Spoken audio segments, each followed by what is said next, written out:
Welcome to Biggest Spoilars, the destination for exclusive spoilers, latest updates. The world Jason Morgan had meticulously, if violently, constructed for himself was supposed to be solid.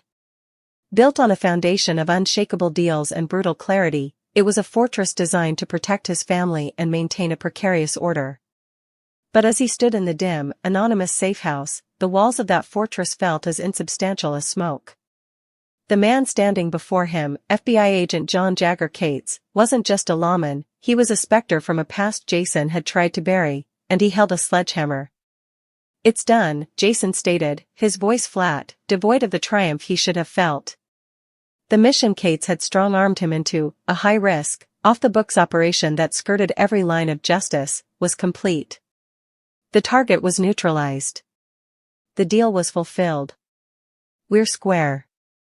Jagger's smile was a thin, cruel line. It was the expression of a man who held all the cards and enjoyed watching his opponent slowly realize it. "Square," he echoed, a low chuckle rumbling in his chest. "Jason, we are so far from square it's not even funny. You really thought one job would clear the ledger? After everything?" A cold knot tightened in Jason's stomach. This was the betrayal he'd anticipated but had dared to hope was paranoia. "We had a deal."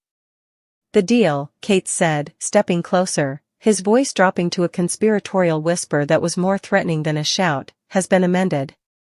You're a valuable asset, Morgan. Too valuable to let slip back into Sonny Corinthos's pocket. You work for me now. For the foreseeable future. And if you refuse," he didn't need to finish the threat. The unspoken words, "Danny goes to jail, your family is torn apart," hung in the air, more potent than any shouted ultimatum.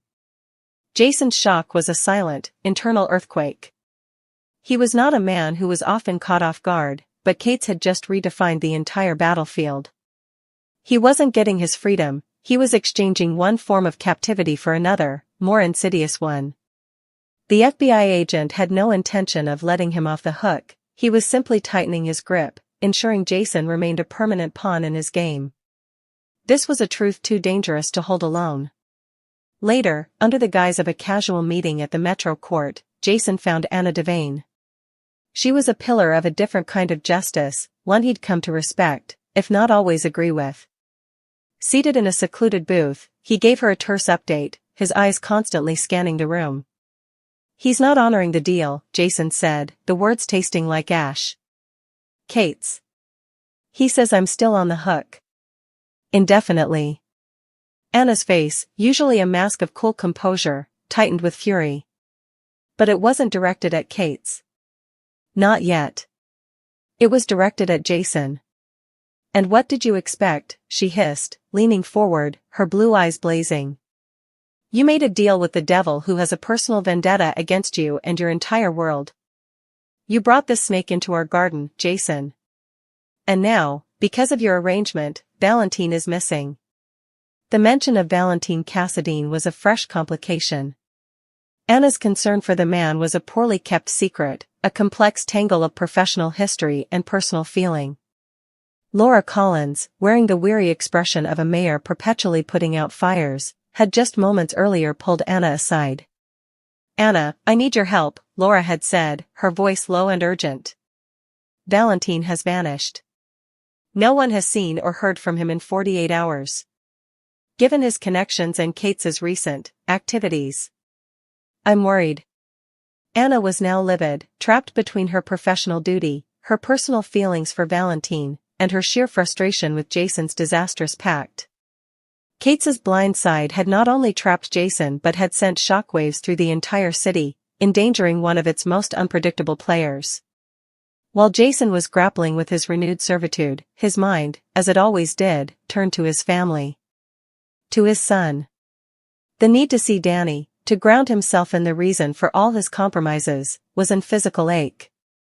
He found him at the Quartermain mansion, shooting hoops alone in the driveway, the rhythmic thump-thump-thump of the basketball a lonely sound. But the grounding Jason sought would soon turn into another seismic shock. It started with a casual question, a father's attempt to connect. "How's school?" Jason asked, leaning against the lamppost. Danny, avoiding his father's gaze, dribbled the ball with a little too much force. Fine. It was the boy's evasiveness, a subtle shift in his energy, that set off Jason's finely tuned alarm bells. He pushed, gently at first, then with more insistence, his paternal concern morphing into the suspicion of a man who knew how secrets festered. The conversation escalated, words sharpening into accusations. Danny, cornered and defensive, finally let slip a truth so shocking, so fundamentally destabilizing, that it shattered Jason's control. The slap was not premeditated. It was a raw, visceral reaction, the crack of his palm against his son's cheek echoing in the quiet evening air. It was the sound of a breaking point. A culmination of the pressure from Kate's, the disappointment from Anna, the constant, grinding threat to his family, all focused into one terrible, irreversible moment. Silence descended, thick and heavy. Danny stared at his father, his hand pressed to his reddening cheek, his eyes wide with a betrayal that dwarfed any legal double-cross. Jason stared back, his own hand stinging, his breath caught in his throat, horrified by his own action. The fortress wasn't just under attack from the outside, it had just crumbled from within. A city on the brink. While Jason's world was collapsing in on itself, the rest of Port Charles was embroiled in its own high-stakes dramas. At the Jerome Gallery, a different kind of strategy session was underway. Ava Jerome, elegant and sharp as a stiletto, was pacing behind her desk, while her attorney, the perpetually rumpled but cunning Scott Baldwin, laid out their play. "The lawsuit is solid, Ava," Scott said, tapping a thick file folder. "Sunny public outbursts, his history, we can make a compelling case that he's an unstable influence. The custody modification for Avery is within our reach." Their conversation was interrupted by the arrival of the very man poisoning their well. Jagger Cates let himself in, his FBI badge glinting on his belt. "Ava." "Scott. Always a pleasure." "What do you want, Cates?" Ava snapped, her patience for federal agents worn thin. "I want what you want," he said smoothly. "To see Sonny Corinthos taken down a peg. Or 10. I'm here to offer encouragement. And a reminder. My investigation is ongoing. Anything you can provide that illustrates his volatile, unpredictable nature is helpful to all of us." After Cates left, having applied his particular form of pressure, Scott looked at Ava, a grim understanding in his eyes. "He's using us as a weapon. And we're going to let him," Ava replied, a dangerous smile playing on her lips. "Because it serves our purpose. Now, let's make Sonny spiral." That spiral was precisely what Jagger was counting on. Later, in the FBI's temporary command center, he made a risky decision. He pulled Jason's file and added a new target to his surveillance list, Michael Corinthos. It was a provocation, a way to keep Jason off balance and remind him that no one he loved was safe. It was a gamble that the pressure would make Jason compliant, not explosive.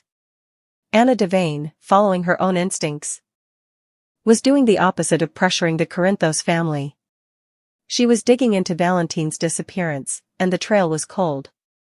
Too cold. It felt professional.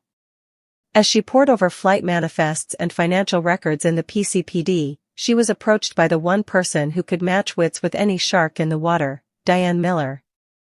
Diane, impeccable in a tailored suit, placed a perfectly manicured hand on Anna's desk. "Anna," she said, her tone uncharacteristically grave. "A word of warning. Tread carefully around Agent Cates. He's not just cleaning up the port, he's building a kingdom. And he sees anyone with loyalty to this city's established families as a threat. That includes you, especially if you're poking into his business looking for Valentine." Meanwhile, the guilt that had been festering in Willow Corinthos was reaching a fever pitch. She sat in the quiet of her and Michael's home, the ghost of a single, impulsive kiss with Drew Kane haunting her every moment. The secret felt like a physical weight on her chest, making it hard to breathe, hard to look her devoted husband in the eye. General Hospital spoilers allude that Willow Tate may decide she wants Jacinda Bracken gone for good. Will Michael Corinthos' new gal land in grave peril? Jacinda agreed to fake a relationship with Michael to bolster his justification, but it's clear that real passions are developing between them. However, Jacinda could come Michael's real gal and not just his fake one, if this keeps up. Of course, Willow was surely unsettled when she saw Michael sitting with Jacinda and Wiley Corinthos at the Metro Court auditoriums. The three of them nearly looked like a happy little family, so Willow may start to worry she's being replaced. Willow knows Michael is using Jacinda as his justification and obviously doesn't want her around Wiley or Amelia Corinthos. Still, Michael has full guardianship and the capability to decide who gets to spend time with his children. However, that could leave her indeed more on edge, if Willow eventually senses that Michael and Jacinda's relationship is getting legal. Willow has proven she can come a bit deranged when effects don't go her way. Suckers can't forget how Willow stalked Daisy Gilmore and rattled Sasha Gilmore Corbin so much that she left city with her baby girl. It's indeed possible that Willow actually shot Drew Kane despite her asseveration that she's not responsible. Michael may be right about how dangerous Willow is, so could Jacinda be at threat. There's a chance Jacinda could come Willow's coming target, so Willow might try to get relief of her at some point. Whether that means chancing some way to drive Jacinda out of Port Charles or maybe taking a more fatal approach, Willow may go after her. General Hospital spoilers say Willow's release could lead to trouble in further ways than one, so stay tuned for updates on any terrible news ahead. General Hospital spoilers for Wednesday, November 12th, reveal that Willow Tate will blast Michael Corinthos while Jason Morgan and Britt Westbourne deal with an interruption.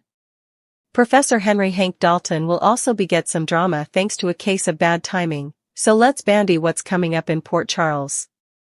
For starters, Laura Collins will state Enterprises during a discussion with Martin Gray, so she'll talk about her fear that Rocco Falconeri will get caught in the crossfire of what's ahead. Rocco could actually be in further trouble than Laura knows since he seems poised to move forward with the lab break buy-on with Charlotte Cassadine and Danny Morgan. Since Emma Scorpio Drake is busy supporting Giovanni Gio Palmieri at GH, she called the plan off for now. Danny, Charlotte and Rocco intend to move forward with the plan anyway, so they could fluently get fractured. Dalton will have some bad timing on Wednesday's show, so he might show up at the worst possible moment and catch the teens in the act. As for Jason, he'll offer up some words of wisdom to Britt and try to move her why she's wrong about commodity. It sounds like Jason will give Britt another Vim talk and prompt her to believe she's a good person at heart. Still, Britt and Jason have an interruption coming up, so it's possible that'll involve the lab break-in if her crucial fob is used. It's also possible this interruption will involve Pascal popping up since he indeed has scenes that'll air soon. Britt will hurl pitfalls at Jen Sidwell laterally this week, so a Pascal sighting could rile her up and lead to pressure since he preliminarily tried to exclude her. In the meantime, Jason may deliver some pitfalls of his own to Pascal and advise him about causing any further peril. As for Alexis Davis, she'll dish out a warning of her own during a heated battle with Drew Kane. Alexis will push Drew to help Willow avoid distractions, especially since those distractions could bring Willow her freedom. Unfortunately, Willow will formally be making a scene at the Metro Court auditoriums, where she spotted Michael sitting with Jacinda and Wiley Corinthos at a table together.